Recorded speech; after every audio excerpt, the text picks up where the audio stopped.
పిత పుత్ర పవిత్రాత్మ నామమున ఆమేన్.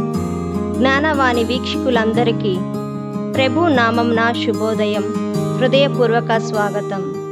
ఎందరో పుడతారు, ఎందరో మరణిస్తారు.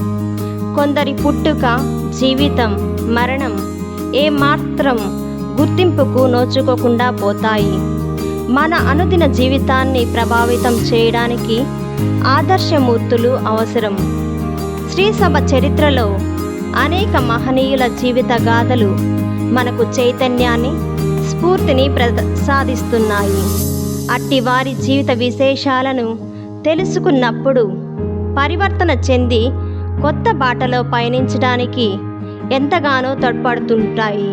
ఈనాడు మనము పునీత ఫోంటైర్స్ హిలరీ గారి యొక్క పుణ్య జీవితం గురించి ధ్యానించుకుందాం.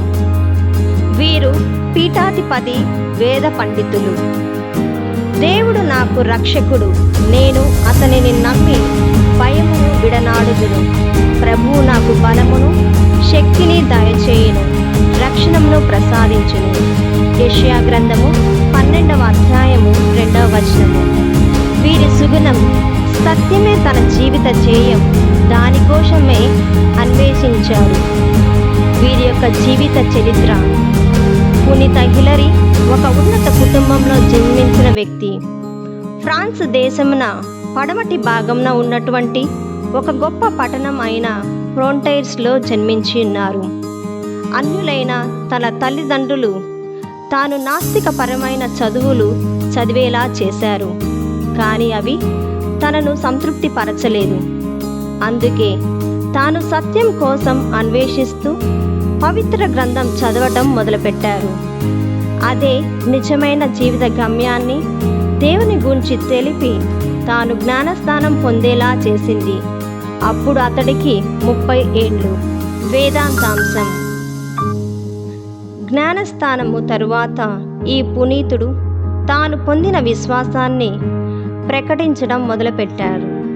అది చూసిన మతాధికారులు అతను పెళ్లి చేసుకొని ఒక కుమార్తెకు తండ్రి అయినప్పటికీ ఫోంటైర్స్కు మేత్రానులుగా ఎన్నుకున్నారు.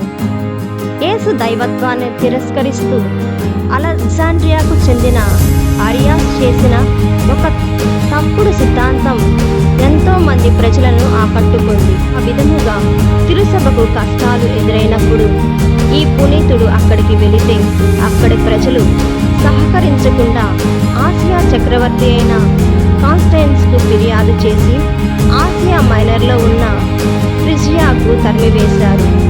విశ్వాసమును పరీక్షించేవాడిగా ఈ పునీతుడు 3 సంవత్సరాలు తన ప్రవాస కాలంలో గ్రీకు పితరులకు వారి సిద్ధాంతాలను స్పష్టంగా పరిశీలించి త్రిత్వముపై ఒక పుస్తకమును వ్రాశారు. ఈ విధముగా కృషి చేసి 368లో తాను మరణించారు. దైవశాస్త్రం పారంగితుడుగా 9వ పైస్ పాపగారిచే 1851వ సంవత్సరంలో ప్రకటింపబడి ఉన్నారు. నాంశం. చిన్న బిడ్డల వలె ఎవరైతే మారి చెడు అలవాట్లను మానుకుంటారో వారే స్వర్గరాజ్యంలో ప్రవేశిస్తారు. చిన్న బిడ్డల వలె ఎవరైతే మారి చెడు అలవాట్లను మానుకుంటారో వారే స్వర్గరాజ్యంలో ప్రవేశిస్తారు. కావున మనమందరం కూడా పునీత హిలరీ వలె చిన్న బిడ్డల వలె దేవునిపై ఆధారపడి సత్యమనే మన జీవిత ధ్యేయంగా జీవించడానికి ప్రయత్నిద్దాం. అందుకు కావలసిన ఆత్మశక్తిని దయచేయమని ఆ దేవాతి దేవుని కోరుకుందాము. ఆమేన్.